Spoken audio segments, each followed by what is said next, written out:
At 4:30 a.m. on September 24, 2025, the remnants of Russia's Black Sea Fleet are docked at Novorossiysk. This is where they came to lick their wounds, rearm, and come back stronger. They think they're safe. They didn't know that Ukraine would shatter all those illusions in just a few minutes. From the west, 6 AQ-400 side drones are already screaming towards the port. Flying at 90 miles per hour and just 50 feet off the deck, these ghosts are hugging the Earth's curvature, are invisible to long-range radar. At the same time, from the south, 3 Mura V5 unmanned boats are carving through the waves. 2 are loaded with 700 pounds warheads. The third is a decoy electronically screaming that it's a friendly patrol craft. The trap is set. 200 meters away, the Ukrainian operator watches it all unfold through the thermal eye of a Bayrocker TB2, loitering at 27,000 feet. His crosshairs are fixed on the crown jewel of the fleet, the Admiral Murov, a $500 million frigo armed with 8-caliber cruise missiles ready to bring hell to Ukrainian cities. Tonight, that $500 million predator is the prey. The entire hybrid ghost strike hinges on one beautiful, brutal piece of battlefield psychology. A defender, forced to look everywhere at once, is effectively blind. The drones from the land and the boats from the sea are designed to overload the system to force the Russian computers and their human operators into making a choice they can't possibly get right. The board is set, the pieces are moving. If you were the Russian commander, which threat do you take seriously, the low-flying drones or the fast-moving boats? Drop your tactical choice in the comments. At 0438 a.m. local time, 7 minutes after the attack began, the first alarm screams across the Novorossiysk command post. The massive Podsuk coastal radar has a contact. It's a fat juicy signal 50 miles out and closing fast with a radar cross-section of about 110 square, featuring it looks like a patrol boat. The crew of the Panzer S1 battery doesn't hesitate. Their system roars to life. In the next 3 seconds, 857 E6E missiles rip through the fog at Mach 3. The decoy Mura boat, which had been dutifully screaming, "I'm a big, important target," vaporizes in a flash of orange light and a plume of salt water that reaches 20 feet into the air. Except it wasn't the real threat, it was the bait. At that exact moment, a secondary Castor 2E2 radar designed for low-altitude targets picks up faint returns from the west, 6 of them, flying at just 50 feet. The computer flags them as anomalies, likely a flock of birds confused by the fog. And that's the detail everyone misses. A Panzer is a phenomenal piece of engineering designed to shoot down fighter jets and cruise missiles. The problem is its sophisticated Kalman filter algorithm gets clogged trying to track tiny drones with a radar cross-section of just 1 square foot. That fog and the 4 to 6 feet waves are turning their multi-million-dollar targeting system into a carnival game. The Ukrainian operator watching the Russian missiles hit his decoy plays his first card. He gives the command. 2 of the side drones coming from Odessa spit out clouds of chaff, tiny hair-thin strips of aluminum that instantly bloom into radar targets 10 times bigger than the drones themselves. The other 4 sides do the opposite. They drop to just 30 feet, hugging the waves and using the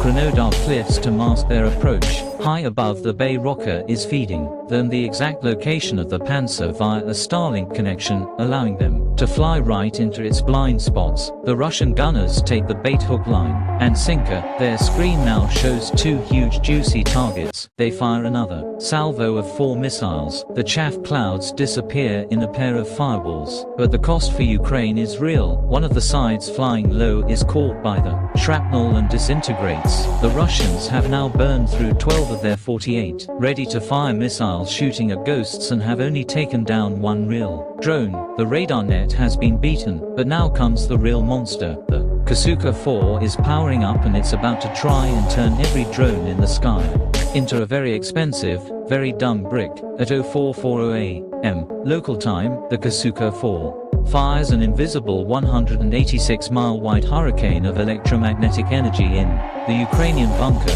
The video feeds from the 5 remaining sides dissolve into a blizzard of static. The operator's screen flashes red. Signal lost. Signal lost. One of the drones, now flying blind, lurches violently, its wingtip nearly clipping a wave. Sweat beads on the operator's forehead in the cold air-conditioned room. This is the digital ghost, an attack designed to turn smart weapons into dumb bricks, the Russians are now trying to spoof the drone's GPS, feeding them false satellite data to trick them into thinking they're somewhere over the Pacific Ocean. But here's the secret nobody tells you about. The Kasuka 4. It's powerful, but it's not instantaneous. There's a 100 millisecond delay between when it analyzes a signal and when it blasts out the jamming frequency. The Ukrainian AI on these drones, it makes decisions in 50 milliseconds. It's like trying to turn off the lights to stop a man who has already memorized the layout of the room. The Kasuka is trying to blind a machine that already knows the way by heart. The Ukrainian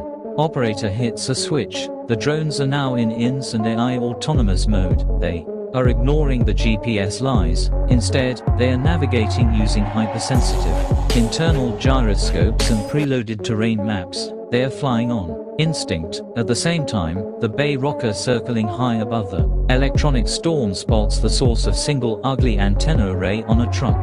The operator makes a choice. He sacrifices one of his 5 remaining sides. He designates the Crosa antenna as the new target. The drone breaks from the pack and becomes a 154-pound $30,000 guided missile. The truck-mounted antenna that cost Russia millions of dollars vaporizes in a flash of light. The signal is back. The operator can see again, but the Russians have another trick. As the Kasuka dies, its big brother, the Murmanbien, awakens. It projects a massive spoofing field, and this time it works. One of the 4 remaining sides gets confused and veers 2 miles off course, lost to the mission. 3 sides are left. The electronic ghosts are gone. Now come the hunters. At 0441 a.m. local time, with their electronic warfare screen shattered, the Russians do what they always do. When things get tough, they send in the brutes. From an airfield on the coast, 3 Orion drones lift into the pre-dawn sky. These are Russia's airborne assassins, purpose-built hunter killers, and they are now on the prowl for the 2 remaining Mura boats and the 3 sides that just embarrass them. The lead Orion pilot scanning the sea with his thermal camera gets lucky. The fog is thick, but one of the Mura V5s makes a slight turn its warm engine exhaust, briefly creating a clear thermal bloom against the cold water. That's all he needs. The lock-on is instant. The KA-B-20 guided missile drops from the Orion's wing. For the Mura V5, there is no defense, no warning. The missile strikes the unmanned boat dead center, and 700 pounds of Ukrainian high explosives meant for the Russian flagship detonate prematurely. The explosion is massive, a geyser of fire and water erupting 20 feet into the air. One half of Ukraine's naval punch is now gone. This is where the Russians think they've turned the tide, but here's the detail that gets lost in the spec sheets. The Orion is a fine piece of hardware flying at 120 miles per hour. That's faster than the side's 90 miles per hour for sure, but in this thick fog, it's like a state trooper in a muscle car trying to catch a dirt bike in a dense forest. And more importantly, the Russians only have 3 of them defending this entire sector. 3 hunters against a scattered pack of targets. The Ukrainian operator, having just watched one of his USVs get obliterated, makes his counter move. It's brilliant. He orders the last remaining Magura V5 to cut its speed to just 20 miles per hour, becoming a silent shadow, hiding in the troughs of the 6 featuring waves. At the same time, he commands the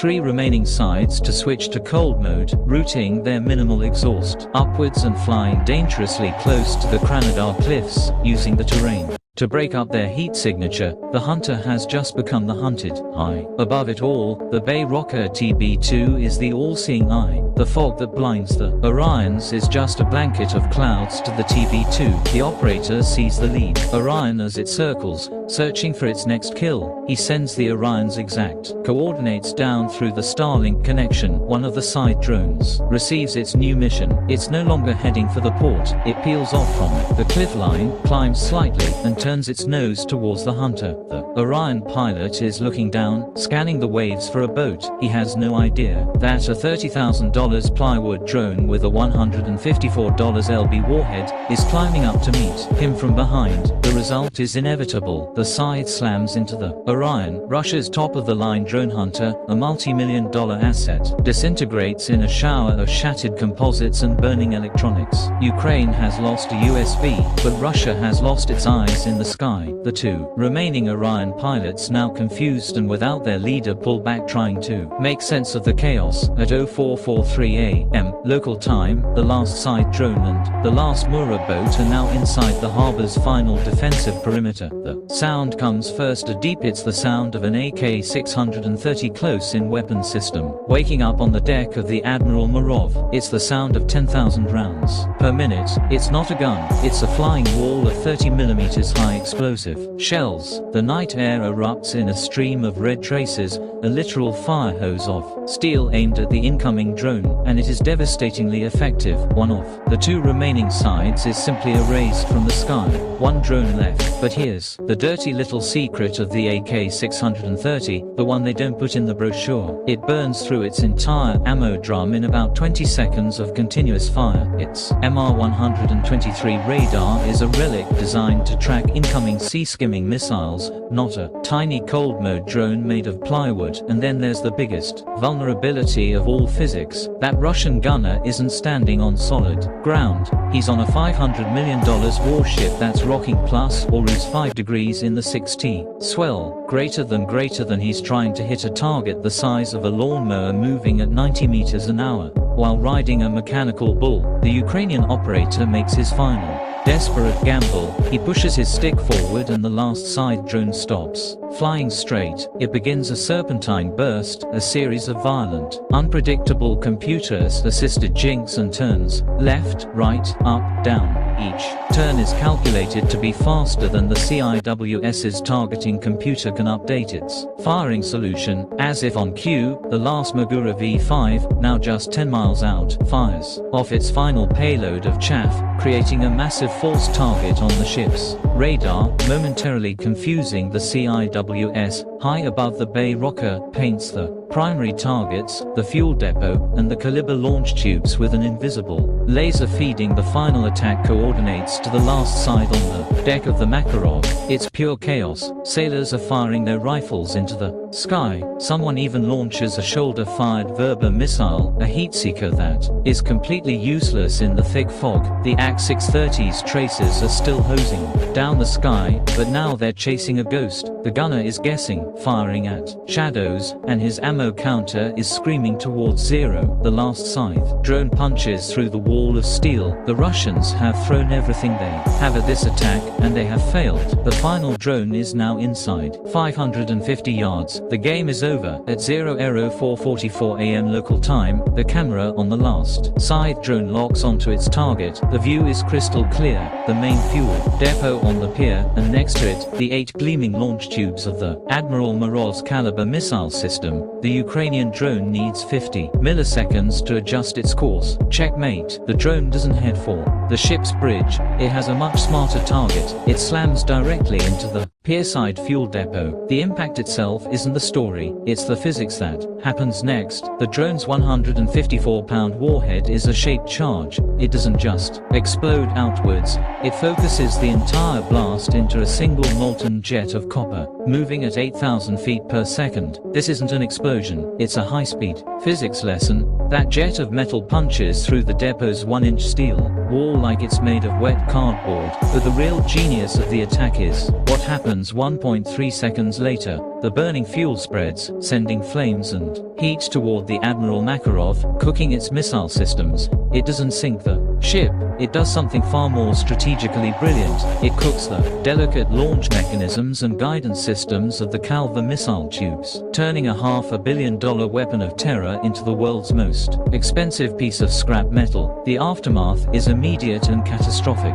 For Russia, the port of Novorossiysk is a raging inferno. Well, the Admiral Murov, its entire port side, blackened and warped, is crippled. It's not sinking, but it's not going anywhere. More importantly, its 8 Caliber missiles, which were likely scheduled to be fired at Ukrainian cities, are now silent. weren't useless tubes of steel. The Ukrainians didn't just destroy a target, they saved lives. They proved that the myth of the invincible Russian fortress was just that, a myth. From a bunker 200 miles away using about $1.20 $2 million worth of hardware, Ukrainian engineers and soldiers just turned Russia's last safe harbor into a national humiliation. The tactical lesson for today: never underestimate an opponent who can turn cheap parts and a brilliant idea into a strategic nightmare. If you're on Team Ukraine, smash that like button and tell me in the comments what